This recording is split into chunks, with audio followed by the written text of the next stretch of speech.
No, I don't think that it has anything to do with lowering standards. I feel like some other people who do not like affirmative action might say that, but it's a way to level the playing field when it comes to college admissions because historically, people of color and women have not been able to have equitable access to quality education.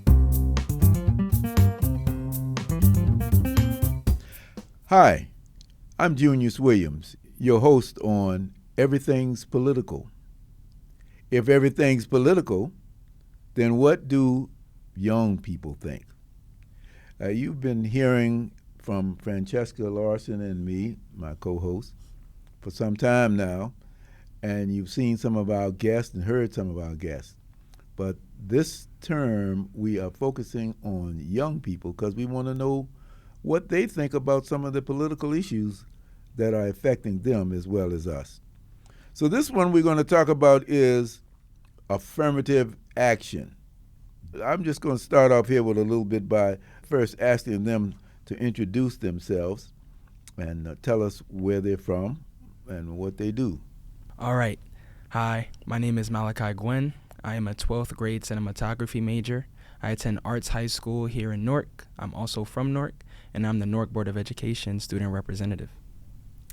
Hello, I'm Ashley Gayhart. I also go to Arts High School.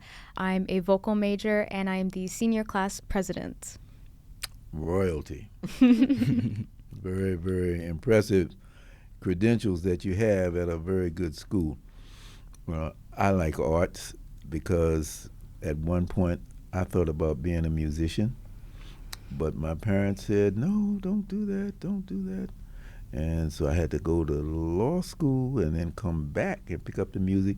But that's another story. That's my story, not yours. And so we're going to start our conversation by looking at a decision by the United States Supreme Court, June 29, 2023. There was a long-awaited decision addressing the legality of race-conscious affirmative action in college admission programs. And this was the case, Students for Fair Admissions versus President and Fellows of Harvard College and the University of North Carolina. Now, in that case, and I don't expect you to play lawyer on this, but in that case, they said race could no longer be used in any fashion to justify admitting people into college. This could not be a consideration for the admission of people into college.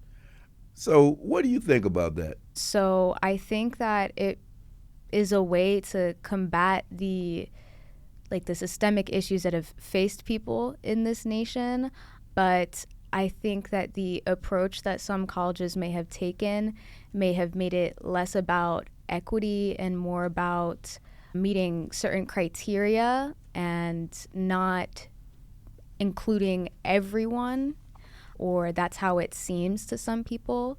But in my opinion, I think that affirmative action has worked pretty well. Obviously, it has its cons, as most things do, but this isn't a perfect world. So in my opinion, I think that affirmative action is a good thing, mostly, and I was upset to hear that they had overturned that because now it leaves lots of people at a disadvantage when it comes to having access to quality education. And yeah, I mean, I feel like I agree with Ashley. I think that we have come to a turn where it leaves a vacancy to a point where, our race, it did provide wonders, and it did a great job ensuring that those who aren't at the same level of advantage that others might be placed at given, their race or their ethnic background. It provided some clarity that, okay, it's understood that there are certain levels of opportunities that may not be equivalent to other students. So I feel it leveled the playing ground. Of course, those who are already at a higher standard feel like it was unfair, and it is unfair to a certain extent. Like she said, there are pros and we have their cons. ultimately, I feel it was very effective.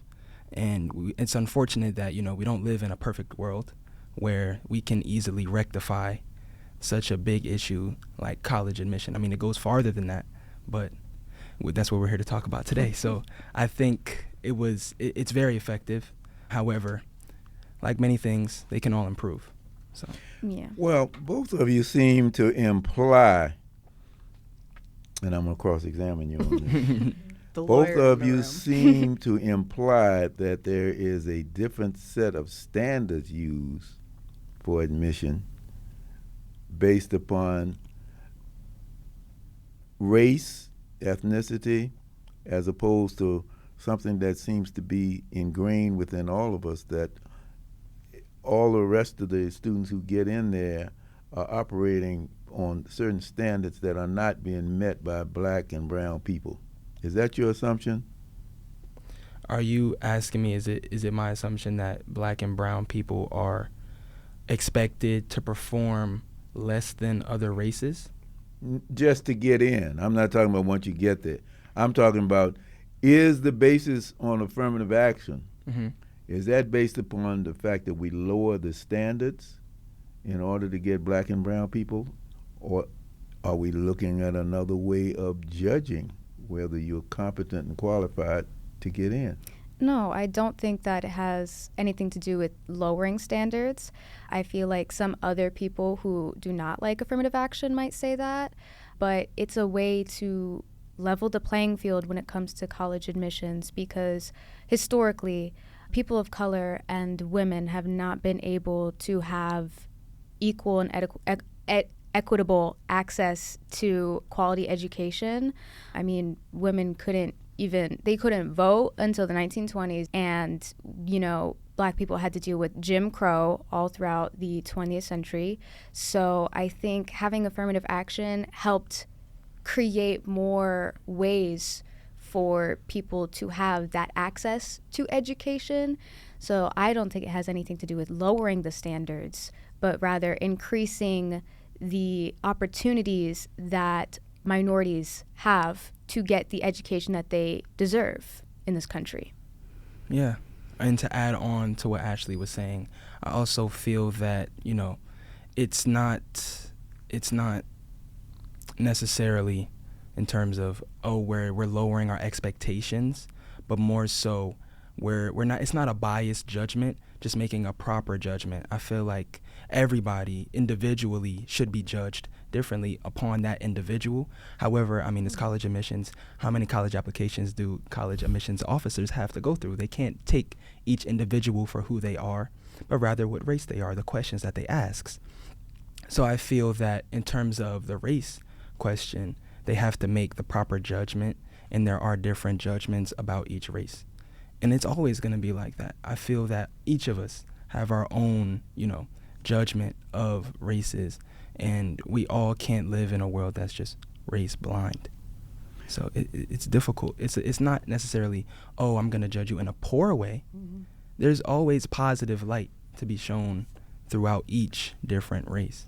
Well, let's pursue that a little bit, because I'm a little confused about what you said. She was clear, but I was a little confused about what you were saying, making a judgment about the race. Are we saying that affirmative action is a way to overcome discrimination, to get people in? I think we agree on that. Mm-hmm. But the methodology is to do what when you come to a black applicant? That's a great question. Okay, well, since we're focusing on black and brown students, when it comes to black and brown students looking at that applicant, unfortunately, it seems that, there's not necessarily an exception, but a more of an understanding. So understanding that, yes, this person's, external factors, their GPA, their test scores may not be the equivalent of someone of another race, but understanding that there's a possibility that this person's circumstances are completely different from another person's circumstances given their race. So not necessarily making an exception, but an understanding. If I'm an athlete, Mm-hmm. and I'm applying to Harvard, it's okay, based in this Supreme Court case, for me to get a point in my favor in going to Harvard. Maybe my test scores weren't that high, but I'm an athlete, so I get a check mark. If I am a son or the daughter of someone who went to Harvard, I get a check mark in my favor. Legacy. So how come you can't look at disadvantaged folks and say you get a check mark because of X, Y, and Z in your favor in your application process? Can you clarify a little bit, Mr. Williams, on? Mm-hmm. Well, it's about the additional privilege you get for going through a certain portal because of your standing based on who you are. If you're an athlete, Right. Here's the point. If it's a point. If you are the son or daughter of someone who went to Harvard, you get a point. Right.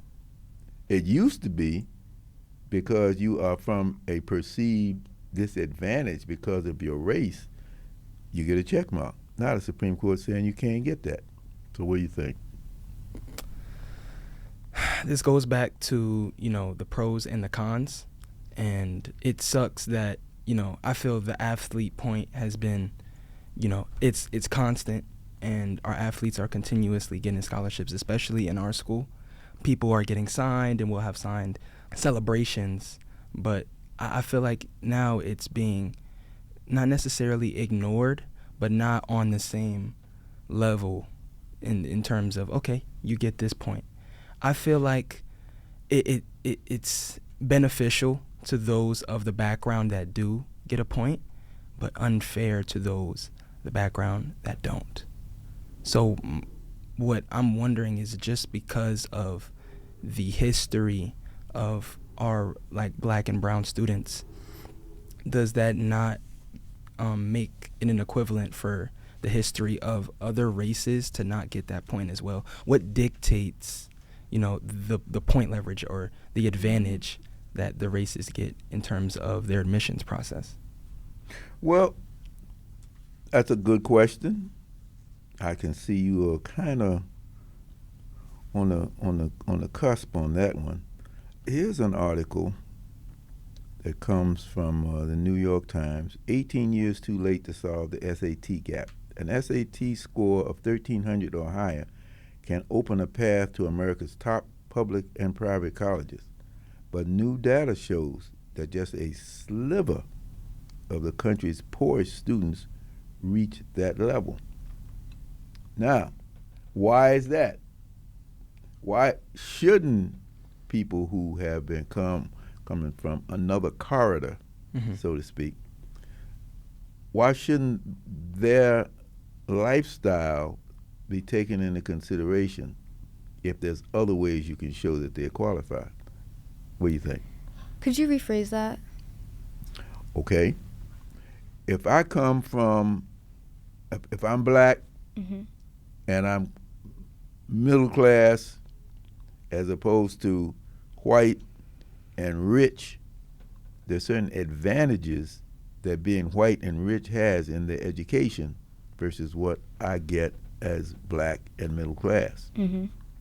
Now, if you accept that, and the studies have shown that the SAT test is definitely a function of some of the things you get by being white and middle and upper class, white and rich, I should say, then why shouldn't that be taken into consideration when you judge the aptitude of a student who doesn't have those advantages? I think it should be taken into consideration because systemically, black and brown people have been put in situations where they don't have access to quality education early on, so they're not able to study and prepare adequately for tests such as the SAT and the ACT, so they might not score as high. And understanding that rich white people tend to have that kind of stability to be able to access that kind of education to be able to score well should be taken into consideration when looking at scores, because that doesn't mean that someone from a low income Black and brown neighborhood is not as intelligent.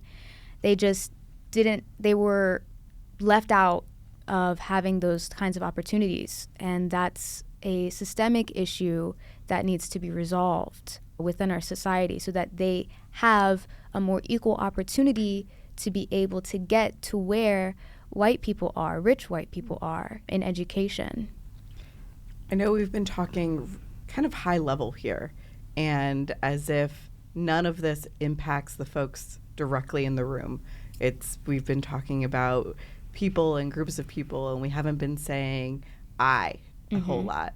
But I can't possibly have this conversation about affirmative action with two folks who were right about to apply to college when this decision came down without asking, what did it feel like to start your college application process with this decision about affirmative action looming in front of you? Did it change the way that you were applying? Did it change the calculus you were doing or add stress about whether you thought you might get into a school or not? What did it feel like? Were there conversations with other students, with your families? I'd love to hear about that. I mean, yeah, we were both in AP US History last year, and that was a discussion that we had right before the school year had ended. We had talked about, what we thought the justices would rule on and what our thoughts were with affirmative action.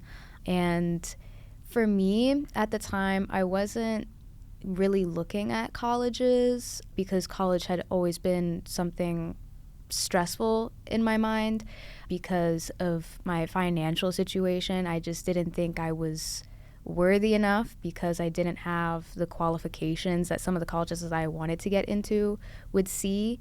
So I was discouraged by college completely. So I wasn't really terribly concerned with how affirmative action would affect my college experience. I still don't know how to feel about it because it's kind of in my face now, and it's like hard to process, like how do I approach that, and I want to be able to get into these colleges and do well, but is my gender going to impact how I am seen by colleges? Is where I live going to impact how I'm seen by these colleges? Are they going to not take that into consideration anymore? Is being queer going to impact how they see me? Are they going to choose someone else over me? Or, it's definitely something that I guess it's hard to process, really, especially at such a important and detrimental time in my life. It's, very stressful. Yeah. It's like right now in our lives is one of the most pivotal changes that I feel like we'll go through, because there is so many routes that we can take. And not only through the college admissions process, but affirmative action alone can, steer you away from the fear of not being accepted and lowering our standards. Given we've been afforded the privilege of being able to, keep an upkeep on our grades and our GPA and our standpoint in terms of where we fall on the spectrum of, the typical college applicant. But it makes me think about those who aren't afforded the same privilege of, coming from a background where, grades are important.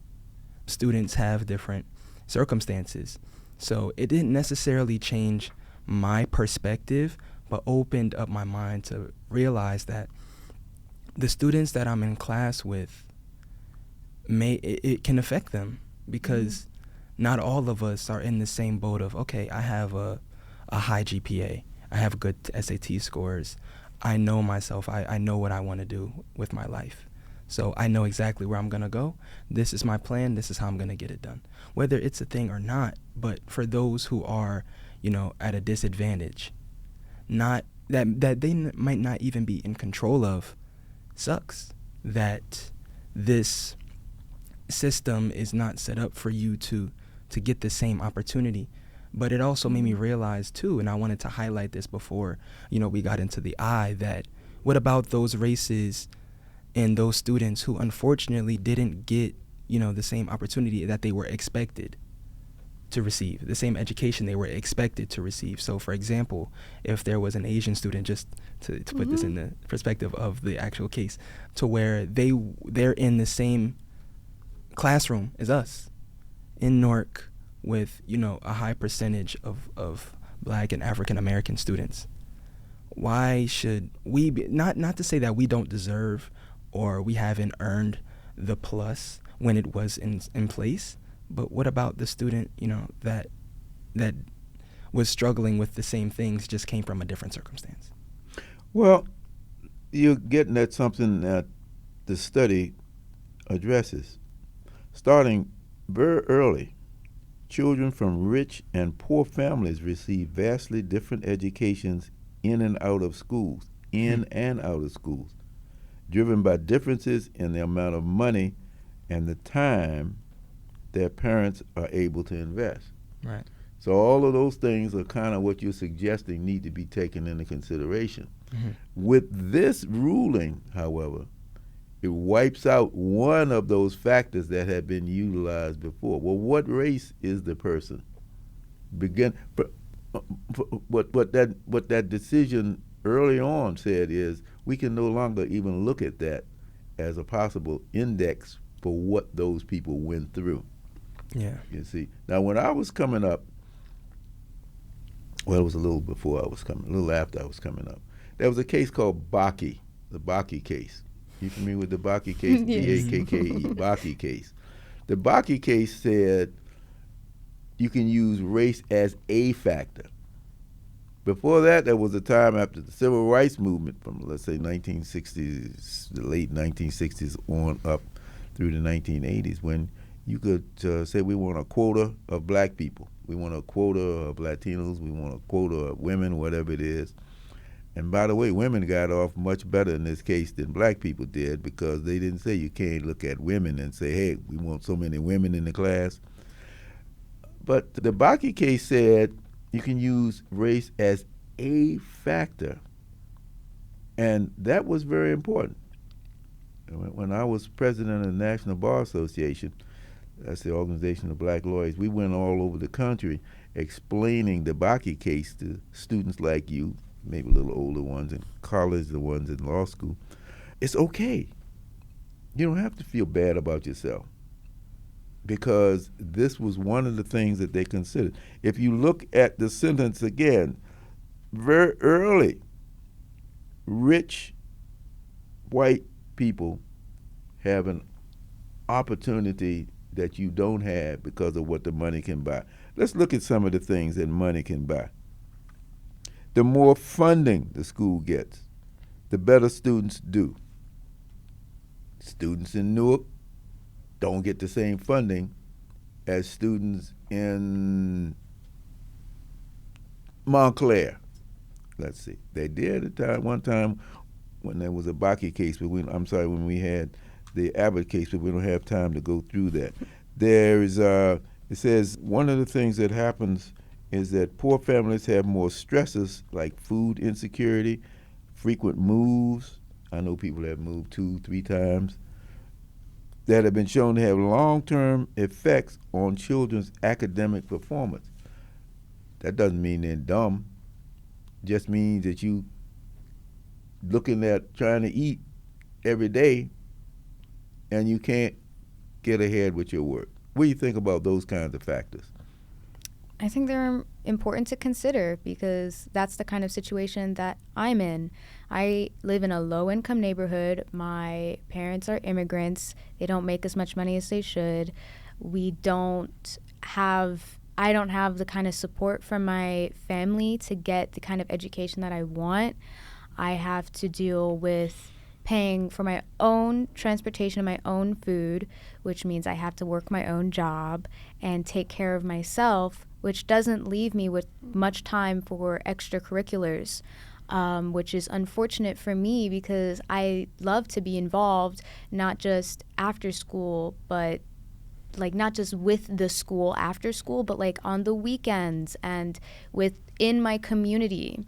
And I am unable to do that a lot of the time because I have to worry about, what am I going to eat for dinner tonight? How are my parents cooking? Do they not have the money for food? Do I have to babysit my siblings? We only have one car, 2 people drive in the house, and they both work. So, how am I going to navigate that on top of maintaining my grades? Most of my friends have to work their own jobs. They barely make as much as I do. And that is not a lot. I know one friend, she's moved out completely. She can't live with her family at home. She works her own job, pays her own rent, her own bills. She can't come to school every day because she has to maintain her home life, or else she'd be homeless. And that puts her at a disadvantage when it comes to college and the admissions process, because they don't get to see what you've done or the kind of person you are, what your potential is, because your resume doesn't have that full list of activities and extracurriculars and internships and programs that other richer people have. I haven't been able to get into internship programs or other opportunities that I wanted to participate in because I didn't have that kind of experience that other people from wealthier neighborhoods were able to get, because they would have the support from their families, they would have financial support, proper education to be able to do what they wanted to do. Yeah, when you made mention of, those circumstances being of wealthy families, it's not even just the wealthy families either, because I feel like you and I specifically, we come from 2 completely different backgrounds. And I just realized that it doesn't even have to be the wealthy that have the supportive parents. I've been afforded, I was telling Ashley this, I've been afforded the opportunity to speak and have a voice at the table with my parents, to communicate, and they've given me their full support with everything that I do, and being able to speak on the board, focusing on my career. They've been completely supportive, not leaning me against music. I make music as well, so not leaning me against, don't do that, or put that to the side and focus on school, but allowing me to broaden my horizon. Now, see, there's an issue with that, you can either be at a disadvantage because your circumstances are too overwhelming, because you're not able to, gain the resources, come to school every day, truly educate yourself and make sure that you set yourself up for success, or overachieving and burning yourself out and ultimately hurting yourself in a way that you didn't think you could, because you were trying to strive for greatness and, reach the expectations of the people that are around you so much that it'll affect your process. And I wish that all of this could be taken into consideration when it comes down to college admission. And I say all of that because at the end of the day, whether we like it or not, there's no way for them to dictate whether or not we're telling the truth. We've been talking a lot this season about fairness and access and justice. And I think what I've been hearing in this conversation too is that when we removed the protection of affirmative action, what we brought up was this big conversation that the college admissions process isn't fair. Do you think that the college admissions process could ever be fair? Are there any aspects of it that are fair right now? Y'all are right in the middle of it. Yeah. So you would know better than anybody else right now. I mean, I think that some colleges are trying their best with the overturning of affirmative action to kind of create things in their application to allow students to have more of a voice so that the school can see them outside of what their grades and test scores say and outside of their personal essay. Like one of the schools I applied to, I had to write like 5 mini essays about it. It it wasn't too long. It was like maybe like a paragraph or two, but it was, they wanted to know more about me as an individual, about not just why I wanted to go to the college, but like what are the circumstances that have prohibited me from showing myself in a way that is truly honest to the person that I am. So I think that some colleges try their best to keep up with and diversifying their student population and student body outside of affirmative action, but it's not a guarantee that every college is going to be like that, because again, we still have legacy admissions, especially for Ivy schools or very highly selective schools, and most of those schools are predominantly white because white people were the only people that were allowed to go to those kinds of colleges. So you have legacy students of rich white people, and it's just, the cycle continues. So it's like, what if someone else wants to go and they are qualified enough, or they just didn't have the kind of opportunities to be qualified enough? I think it's a little hypocritical to get rid of affirmative action and not get rid of the other things that also benefit students. I mean, if you're going to get rid of something, at least be fair across all boards, all spectrums, you know? Don't just single it out to one group of people and still have something that benefits somebody else, because then that's just not fair to everyone else who has worked their butt off to try to get to where those other people are. You're talking about the injustice of preferences, and they won't allow preference for the folks as you described yourself, but the people with money have monetized the advantage they have.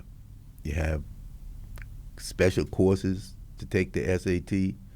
Some people even bribed the admissions officers to say, well, hey, we row, we can play tennis, and they didn't.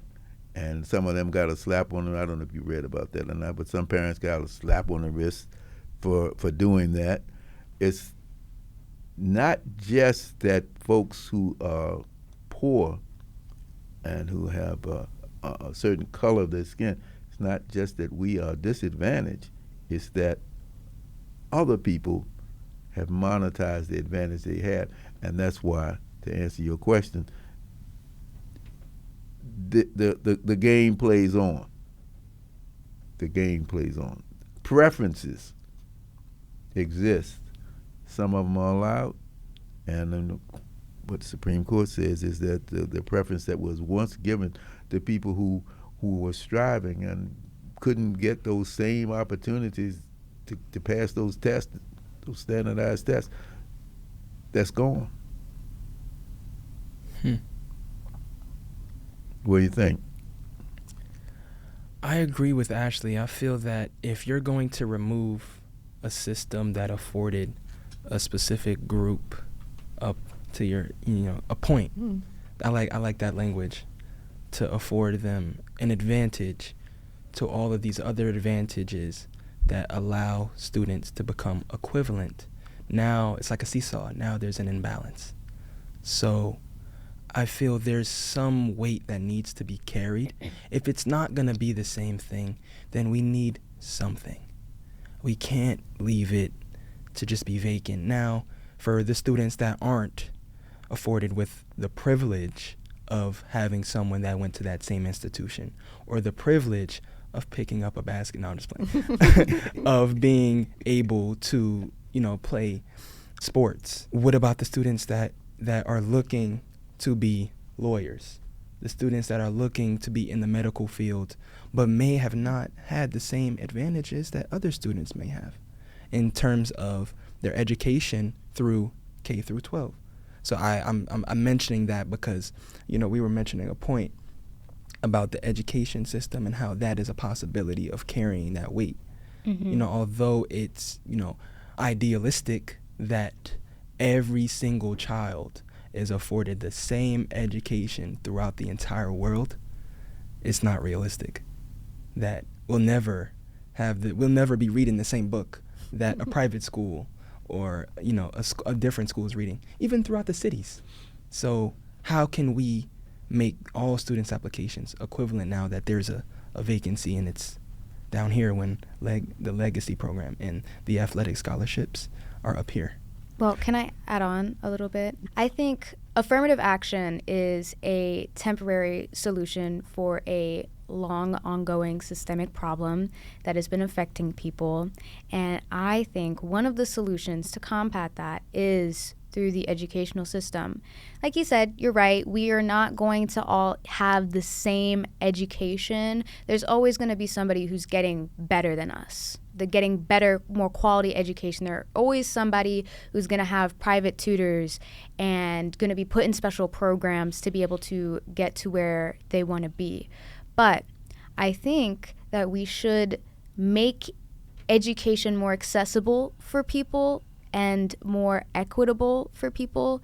So like that includes like school funding so that people in marginalized communities are able to get that kind of education, and also reforming the education system. Like, what are they teaching people so that people don't have racial biases or gender biases, so that when they're looking at not even just college applications, but like job applications, not having these preferences when they're looking at the applications. I think uprooting the systemic issues that have affected us, and not just minority groups, but everybody, every single person has been affected by it. Uprooting and dismantling those issues would help step us up towards a more equal society. And that's not to say that it's going to be perfect. It never is. But it's a more long-term solution if you start from the beginning, from kindergarten, building up these students to make sure that they have more equal opportunity. Like, I used to live in a richer community, and starting in elementary school, we had special programs that you could be put into to help you progress. So by the time you were in 8th grade, you would be in Algebra 1 or Algebra 2, so that by the time you started high school, you were doing pre-calculus or AP calculus freshman or sophomore year. I was in pre-algebra in 7th grade. I was supposed to go into Algebra 1 in 8th grade, but then I moved to Newark. And they didn't have honors programs. They didn't have any of those types of extra boosts in classes to help students go further so that they could complete their courses sooner or have harder courses.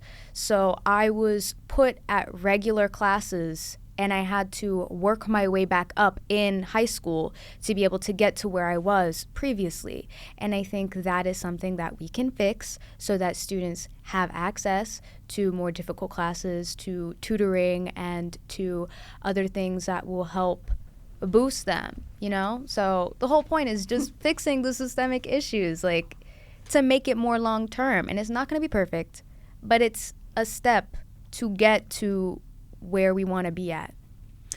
Or in the case of Junius Williams growing up in Richmond, Virginia, same situation, only there were no special classes that we could take because it was a segregated school. I had good teachers, but the curriculum was only so wide and so deep. So when I got ready to go to college, I had a 3.96 grade point average out of 4. I was valedictorian of my class, but I didn't do very well on those standardized tests. But at Amherst College, somebody took that into consideration, which is a temporary solution that you were pointing out. And they said, well, here's this kid. He was sick most of his life. He was absent from school because I had asthma about 25% of the time, 33%. But I still maintained my average. So they found a way to judge my quality and my my ability rather than using those standardized tests. And I think that's what you have to do. If they hadn't done that, I wouldn't have been able to go. No way in the world I would have gone to Amherst. But the dean of admissions heard about me from another student who had also gone to my church.